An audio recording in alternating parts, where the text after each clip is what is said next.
Well, regarding names over the years, I knew, as I said, I knew Brian Douglas very well. His dad, Brian Douglas's father, was an engine driver. So that's, and I think Dougie had about 4 brothers, and one of the brothers was worked on the railway with me. He was a fireman, and his dad Herbert, and I was doing my national service in 1953-54. August 1953, I was in the RAF, and I was at 16 MU Stafford, and I was walking, massive, there's traffic lights on this, it's about 10 miles square is this, and I was walking down one of the roads, this particular about lunchtime. I was going somewhere on the camp, and I saw a guy walking up, an old guy, and I thought, I know that bloke. And he said, I said, that Herbert, is that Herbert? He said, hey David, how you going? And it was Dougie's dad.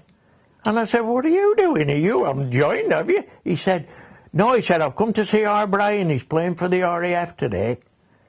On here, on this ground, how do you get to? And Dougie was in the RAF team of that day. And what a team they had, Alberta Rangers. And on our camp that I played with, Wood, he was on our camp at Stafford, and he was in our football team, and he was the goalkeeper for Man United in the 50s, 55, and I played football with him.